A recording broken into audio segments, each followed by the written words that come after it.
galera, beleza? Vou gravar esse vídeo aqui, tá? A pedido de um inscrito, certo? Ele pede para mim fazer uma leitura, explicar, né? A parábola que está em Lucas capítulo 19, né? A parábola dos 10 talentos, ou das 10 moedas de ouro, certo? E vamos lá, vamos ler. Essa é uma parábola bem interessante. Na realidade, ele destacou para mim explicar o versículo 27 de Lucas capítulo 19, que diz o seguinte: e agora tragam aqui os meus inimigos que não queriam que eu fosse o rei deles, e os matem na minha frente, né? Só que, obviamente, para você entender todo esse contexto aqui, a gente vai ter que ler toda a parábola, certo? E vamos lá para a nossa leitura. Eu vou fazer algumas citações com certeza, tá?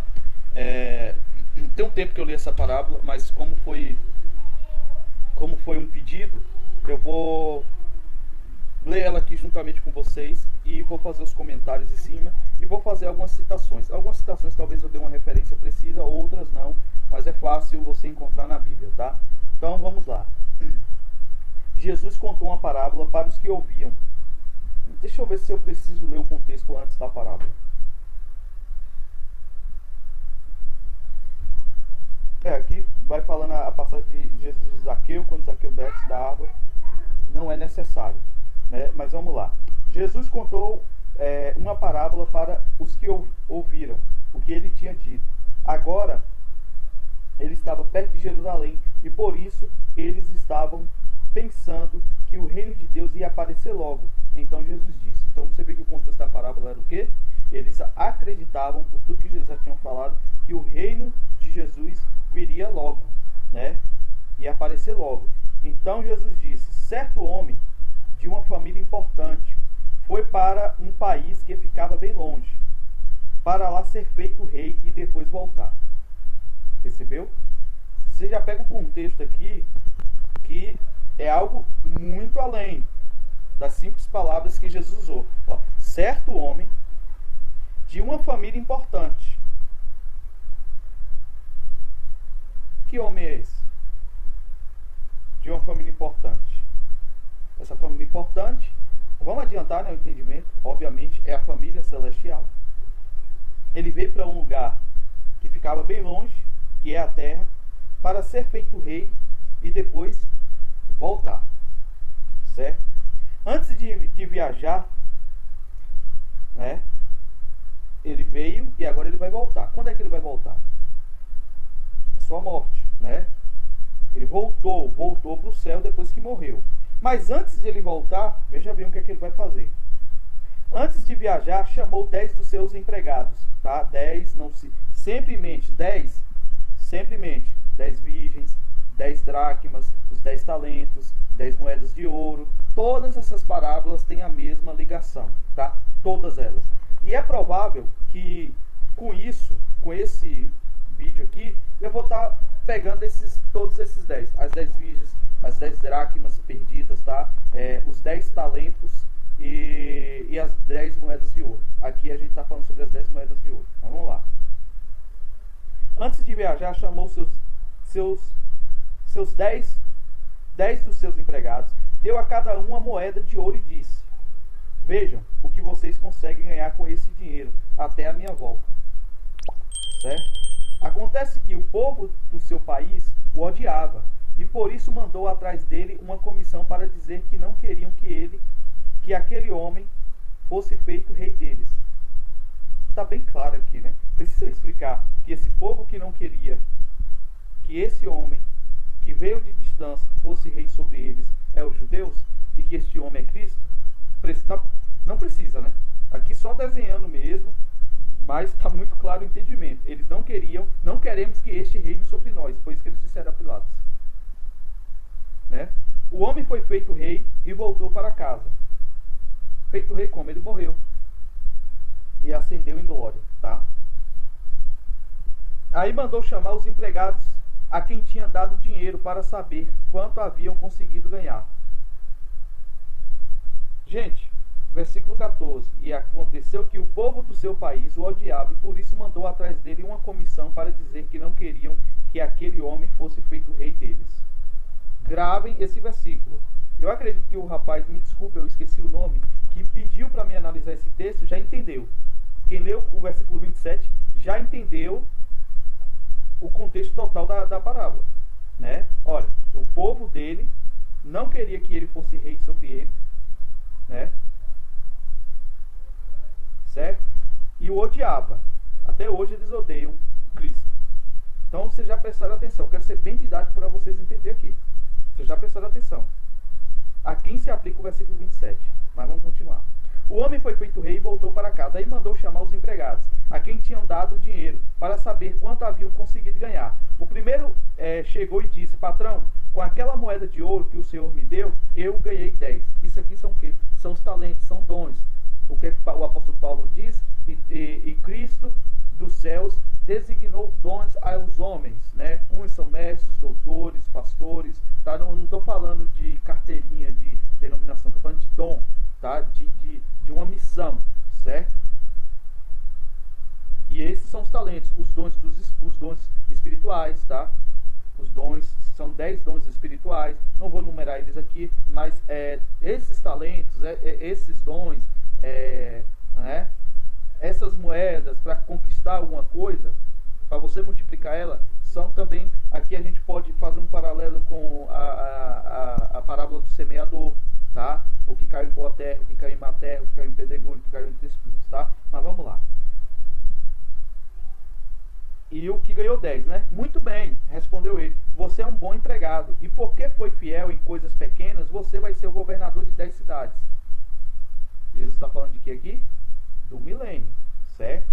Vocês entenderam agora? Os escolhidos, qual é a autoridade, o poder que eles vão ter? Só que eles vão ter esse poder e autoridade mediante as obras.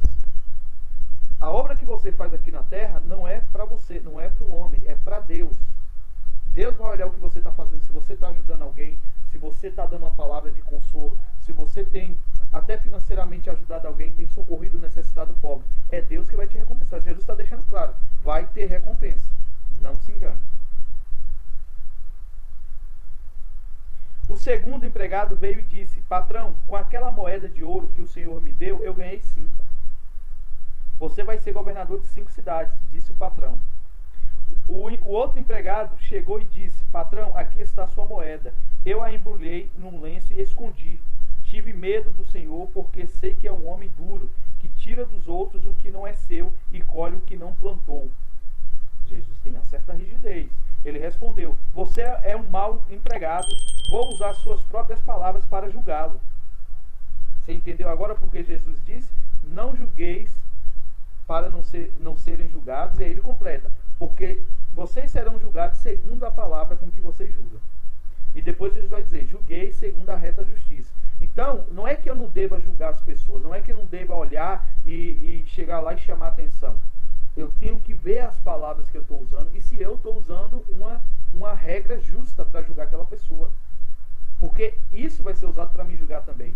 E se isso vai ser usado para me julgar e eu for um escolhido, como é que Deus vai escolher uma pessoa para julgar as outras se ela não é justa? Imagine aí, Deus não vai fazer isso, né?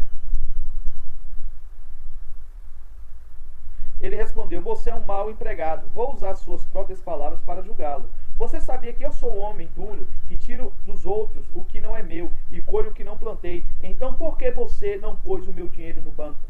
Porque Jesus não está falando que ele é assim. Jesus está falando que eu vou usar as mesmas palavras que você usou para me julgar. Ou que você usou, eu vou usar para julgar você. Então você está dizendo o quê? Que eu sou homem que planta onde eu não semeei? Que eu colho aonde, né, eu não plantei? Beleza. Então por que você pegou o meu dinheiro e não botou no banco para render? Você está entendendo? E você vê que ele usou um falso testemunho contra Cristo. Porque Cristo deu uma moeda para ele. Ele não semeou aonde não tinha. Cristo deu uma moeda, deu um talento, deu um dom para que esse cara produzisse. E esse cara, no meio do caminho, se desviou, se desvirtuou, começou a focar mais no mal, no sensacionalismo, na conspiração do que na própria palavra. E aí ele vai querer dizer que não, o Senhor demorou a vir, o Senhor a gente sofreu muito, né? O inimigo governou o mundo, mas era para isso acontecer. Mas você tinha que trabalhar, independente, gente, de eu conquistar o mundo ou não, de eu conseguir falar a palavra ao mundo ou não, mesmo que eu consiga convencer uma alma para Cristo, eu tenho que estar satisfeito. É esse o talento, é esse o dízimo, é essa a premissa que eu vou entregar para ele. Vocês estão entendendo qual é o sentido aqui? Mas vocês perceberam, né? Aqui já são os discípulos, já são os que foram chamados por ele. O povo dele lá, o diabo, rejeitou. Vamos chegar lá. Então, por que você não pôs o meu dinheiro no banco? Assim, quando eu voltasse de viagem, receberia o dinheiro com juros. Isso aqui é um pouco complexo de se entender, o que seria esse tal juros, mas ele poderia ter falado qualquer coisa, mesmo pouco, ele poderia ter trabalhado por reino de Deus, mas ele pegou o talento e enterrou o talento. E disse para os que estavam ali, tirem dele a moeda e deem ao que tem 10. O que é que vai acontecer? Deus vai tirar desses que julgam ter conhecimento e vai dar muito mais àquele que tem o conhecimento também, mas que está dedicado. Entendeu? Deus não envergonha e não enlouquece esses caras? Enlouquece, é isso que ele faz. Mas ele já tem 10 moedas, patrão. E o patrão diz, eu afirmo a vocês, que aquele que tem muitos receberá ainda mais, mas quem não tem, até o pouco que tem, será tirado dele. E agora, tragam aqui os meus inimigos. Agora vocês vão entender o versículo 14. Tragam aqui os meus inimigos, que não queriam que eu fosse rei deles, e os matem na minha frente. Eu vou repetir. Jesus, o Pai Celestial não tem pena de judeu, eu vou ter porquê. Eu vou ter porquê. Vocês entenderam agora, né? O rapaz que pediu para mim fazer o vídeo, você entendeu o versículo 27 agora, do que se trata? Vamos ler o versículo 14 de Lucas, capítulo 19.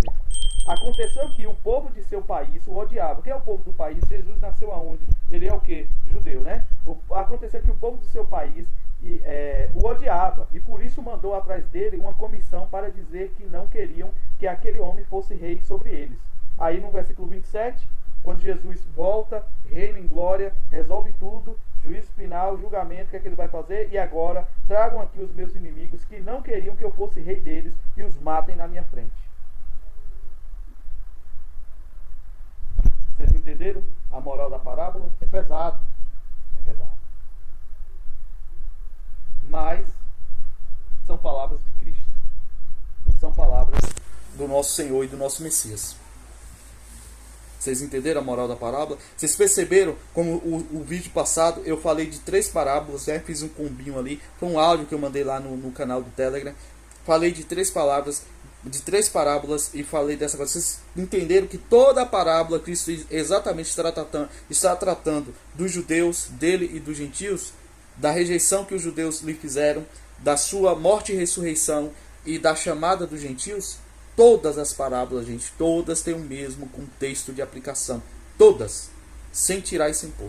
Certo? Espero que vocês tenham gostado, que tenha abrido o entendimento. Essa palavra é uma das mais difíceis, mas agora eu tenho certeza que vocês entenderam, tá? Vocês entenderam essa parábola agora. E assim, eu sei que é uma responsabilidade perante Deus estar ensinando, mas apenas leitura da Bíblia.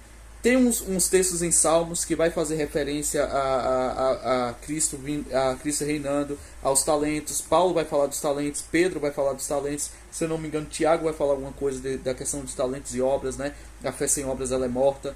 Você está entendendo? Só que eu quis só focar na parábola porque dela a gente já consegue extrair o conteúdo necessário para ensinar aí os irmãos, tá certo? Gente, não se esqueça, eu vou deixar a playlist aí